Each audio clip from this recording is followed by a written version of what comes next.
Subscribe करें astro गुरुजी channel को और साइड में लगे बेल आइकन को अवश्य दबाएं, जिससे हमारे नए अगले आने वाले वीडियो की नोटिफिकेशन सबसे पहले आपको मिले।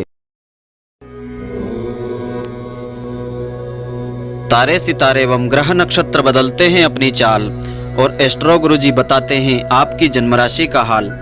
मित्रों, बहुत बहुत स्वागत है आपका अपने ही चैनल एस्ट्रो गुरुजी में। मित्रों, आज आपको हम बताने जा रहे हैं कि इस वर्ष 2019 में पंचक कौन कौन सी तारीख में रहेंगे और पंचक के दौरान कौन कौन से कार्य आपको नहीं करना चाहिए और पंचक कितने प्रकार के होते हैं, यह सब विस्तृत जानकारी आज आपको हम देने जा रहे हैं। तो मित्रों, आप पूरे वीडियो को ध्यानपूर्वक देखेंगे तभी आपको समझ में आएगा। तो प्राचीन ज्योतिष शास्त्र में मुहूर्त काल समय का एक विशेष महत्व माना गया है।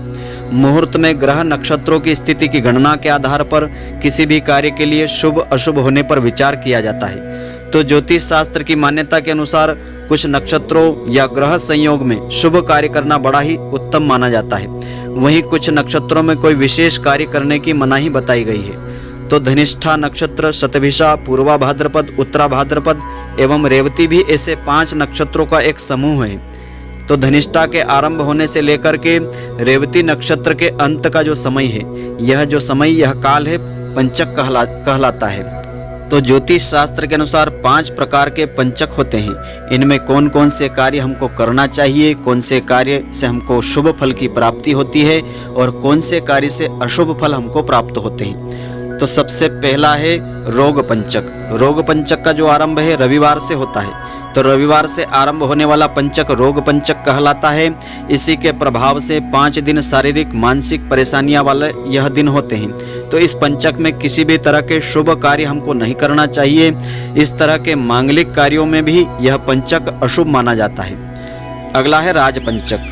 तो सोमवार से आरंभ होने वाला राजपंचक कहलाता है। यह जो पंचक है शुभ माना जा सकता है। इसके प्रभाव से 5 दिनों में सरकारी कार्यों में विशेष सफलताएं मिलती है। राजपंचक में संपत्ति, भूमि, भवन, प्रॉपर्टी से जुड़े काम करना बड़ा ही शुभ होता है।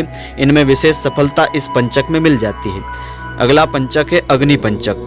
तो मंगलवार से यदि पंचक आरंभ होते हैं तो यह अग्नि पंचक कहलाता है। इन 5 दिनों में कोर्ट कचहरी, वाद विवाद के फैसले, अपना हक प्राप्त करने वाले काम इसमें किए जा सकते हैं। इनमें विशेष सफलता मिलती है।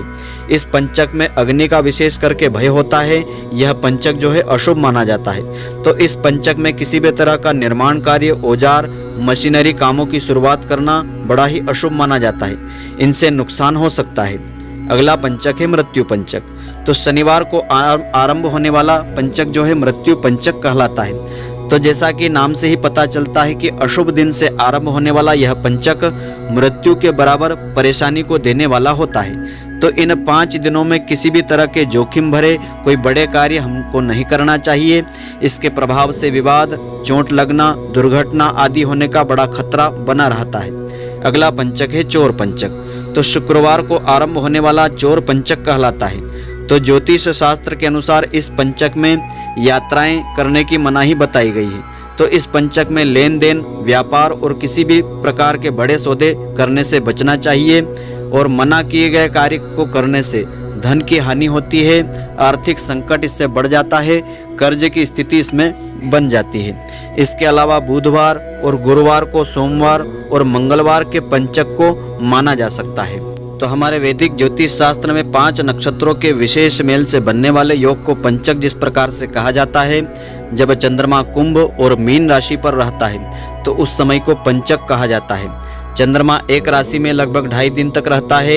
इस तरह इन 2 राशियों में चंद्रमा 5 दिनों तक भ्रमण करता है। तो इन 5 दिनों के दौरान चंद्रमा 5 नक्षत्रों धनिष्ठा, शतभिषा, पूर्वा भाद्रपद, रेवती इसमें भ्रमण करता है। अतः यह 5 दिन के पंचक कहलाते हैं। तो हमारी हिंदू संस्कृति में प्रत्येक कार्य मुहूर्त देखकर करने का विधान होता है। इसमें सबसे महत्वपूर्ण है पंचक है। जब भी कोई कार्य आरंभ किया जाता है तो उसमें शुभ मुहूर्त के साथ पंचक का विशेष करके विचार किया जाता है। तो नक्षत्र के चक्र में कुल 27 नक्षत्र होते हैं। इनमें अंतिम के 5 नक्षत्र दूषित माने गए हैं। यह नक्षत्र धनिष्ठा, शतभिषा, पूर्वा भाद्रपद, उत्तरा भाद्रपद, रेवती होते हैं। प्रत्येक नक्षत्र 4 चरणों में विभाजित होता है। पंचक धनिष्ठा नक्षत्र के तीसरे चरण से आरंभ होकर के रेवती नक्षत्र के अंतिम चरण तक रहता है। तो हर दिन एक नक्षत्र जैसे कि होता है, इसी के अनुसार धनिष्ठा से रेवती तक 5 दिन हो जाते हैं। यह 5 दिन का पंचक होता है। तो पंचक यानी 5, ऐसा माना जाता है कि पंचक के दौरान यदि कोई अशुभ कार्य हो तो उनकी 5 बार आवृत्ति होती है, इसलिए उसका निवारण करना अति आवश्यक होता है। पंचक का जो विचार है खास तौर पर किसी की मृत्यु के समय किया जाता है। ऐसा माना जाता है कि यदि किसी व्यक्ति की मृत्यु पंचक के दौरान हो जाती है तो उस परिवार में 5 लोगों पर मृत्यु के समान कष्ट होता है, मृत्यु समान संकट आता है। इसलिए जिस व्यक्ति की मृत्यु पंचक में होती है उसके दाह संस्कार के समय आटे चावल के 5 पुतले बना करके उसके साथ दाह संस्कार उनका किया जाता है। इससे परिवार में पंचक दोष समाप्त हो जाता है, पंचक का निवारण हो जाता है। और शास्त्रों में पंचक के दौरान कुछ कार्यों को करने की मनाही बताई गई है, उन्हें भूल कर भी इस दौरान हमको नहीं करना चाहिए। शास्त्रों में ऐसा वर्णन है कि पंचक सर्वाधिक दूषित होते हैं, इसलिए पंचक के दौरान दक्षिण दिशा की यात्रा नहीं करना चाहिए। घर का निर्माण हो रहा हो तो पंचक में छत नहीं ढालना चाहिए। घास, लकड़ी, कंडे या अन्य प्रकार के ईंधन का भंडारण पंचक के समय नहीं किया जाता है। और शैया निर्माण यानी पलंग बनवाना, पलंग खरीदना, बिस्तर का दान करना पंचक के दौरान इसकी मनाही बताई गई है। इसके अलावा किसी भी प्रकार के कार्य वर्जित इसमें नहीं बताए गए, यानी अन्य सभी कार्य इसमें किए जा सकते हैं। तो इस वर्ष 2019 में पंचक कौन सी तारीख को रहेंगे यह हम आपको बताने जा रहे हैं। तो 5 फरवरी को सायं 7:35 से 10 फरवरी सायं 7:37 तक पंचक रहेंगे। और 4 मार्च को रात्रि 12:09 से 9 मार्च को रात्रि 1:18 तक पंचक रहेंगे। और 1 अप्रैल को प्रातः 8:21 से 5 अप्रैल के 5:55 तक पंचक रहेंगे। और 28 अप्रैल को दोपहर 3:43 से 3 मई दोपहर 2:39 तक पंचक रहेंगे। और 25 मई की रात्रि 11:43 से 30 मई की रात्रि 11:03 तक पंचक रहेंगे। और 22 जून को प्रातः 7:39 से 27 जून को प्रातः 7:44 तक पंचक रहेंगे। और 19 जुलाई को दोपहर 2:58 से 24 जुलाई दोपहर 3:43 तक पंचक रहेंगे। और 15 अगस्त की रात्रि 9:28 से 20 अगस्त को शाम 6:41 तक पंचक रहेंगे। और 11 सितंबर रात्रि 3:26 से 17 सितंबर की रात्रि 1:53 तक पंचक रहेंगे।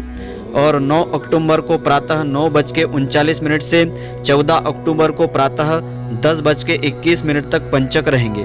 और 5 नवंबर को सायं 4:47 से 10 नवंबर को 5:17 तक पंचक रहेंगे। 2 दिसंबर को रात्रि 12:57 से 7 दिसंबर को रात्रि 1:29 तक पंचक रहेंगे। तो पंचक के दौरान जो कार्य मनाही जिनकी बताई गई है वह कार्य को करने से हमको बचना चाहिए। तो पंचक का जो प्रारंभ और पूर्ण होने का जो समय है उज्जैन के पंचांग की गणना के अनुसार आपको बताया गया है। तो देश भर में प्रचलित पंचांगों में स्थानीय सूर्योदय सूर्यास्त के अनुसार इन समय में परिवर्तन होना संभावित है। अतः पंचक का विचार करते समय स्थानीय पंचांगों के अनुसार उसका विचार करना चाहिए। तो मित्रों, आशा करता हूं कि आपको हमारी यह ज्ञानवर्धक जानकारी पसंद आई होगी। यदि आपको पसंद आई हो तो आप हमारे वीडियो को लाइक व शेयर अवश्य करें।